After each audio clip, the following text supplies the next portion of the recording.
Have you ever looked at the price of, well, anything lately and just wondered, why does my money seem to buy less and less every year?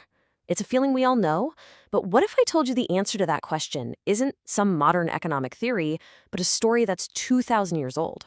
Today we're digging into Rome's forgotten lesson on how money dies.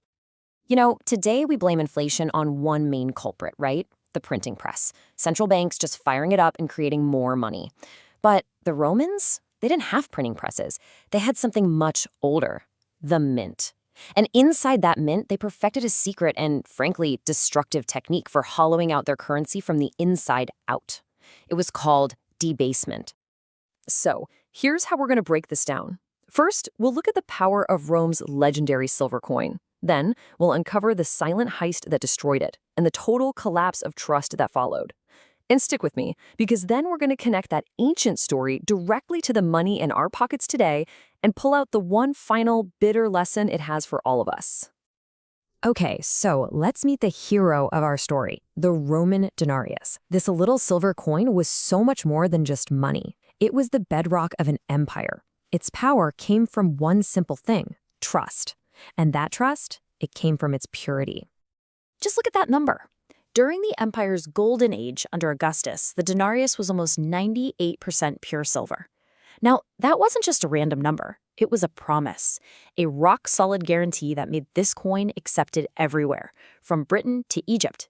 It fueled trade, it built cities, it was stable. And this gets to the heart of why it was so stable.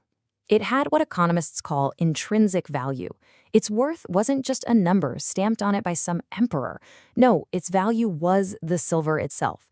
This meant a ruler couldn't just snap his fingers and create more money. He was limited by the actual physical amount of silver he had. But you know how these stories go. As the empire got bigger, its problems got bigger too. Endless wars, a massive government to pay for, huge building projects. Rome's spending started to spiral out of control. The government was going broke, and it got desperate. It needed to find cash fast.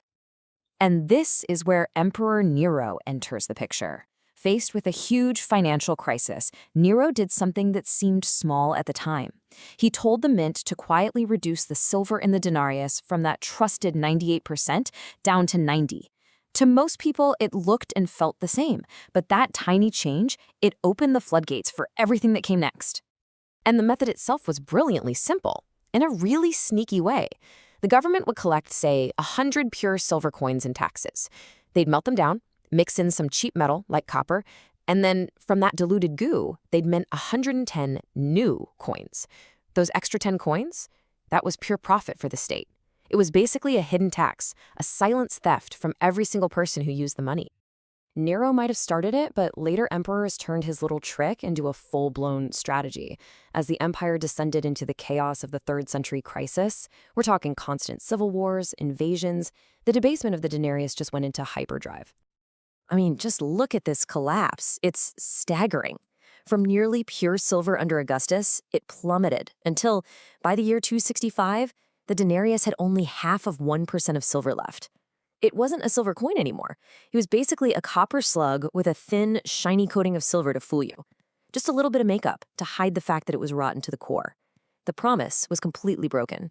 So what do people do when the promise is broken? They act smart. There's this famous economic idea called Gresham's law that says it all. Bad money drives out good. And it makes perfect sense, right? People started hoarding the old, pure silver coins and spent the new, worthless ones as fast as they could. I mean, why would you give away a valuable coin when you could get rid of a worthless one? Before long, only the bad money was left bouncing around the markets. And the results were an absolute disaster. Prices exploded with inflation. The government, in a panic, tried to force price controls, but that never works. Shopkeepers just started refusing to accept the worthless coins for their goods.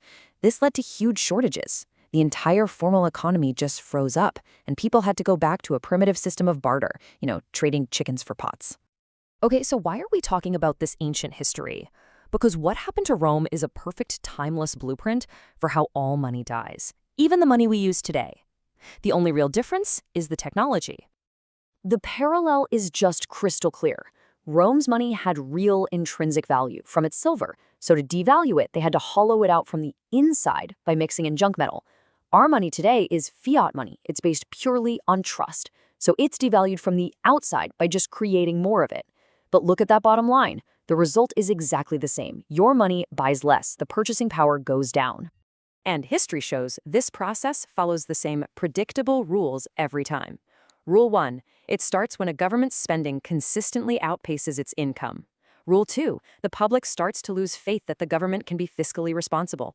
And Rule 3, devaluing the currency, whether you're melting coins or printing bills, always looks like the easy, politically painless way to pay the bills without having to raise taxes. And all of this brings us to the final, unavoidable lesson, a truth that echoes from the ruins of Rome all the way to our world today. It's a lesson about promises and what happens when those promises are betrayed. At the end of the day, that's all money really is, a social agreement. Its value comes from our collective belief that a promise will be kept. Rome broke that promise by literally taking the silver out of the coin. Today, that promise can be broken by simply eroding your future purchasing power through inflation.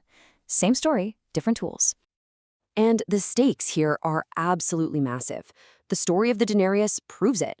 A stable, trusted currency is the foundation for a stable society. When you destroy the value of money, you're not just causing economic problems, you're risking the stability of your entire civilization. So that leaves us with one final big question to chew on. The money we use every single day is also based on a promise from our institutions that they will keep it stable and valuable. So maybe it's worth asking ourselves, how strong is the promise we're trusting in today? Hey, if this story from the past gave you something to think about for the present, do us a favor and hit that like and follow button. We'd love to see you back for more explainers like this one.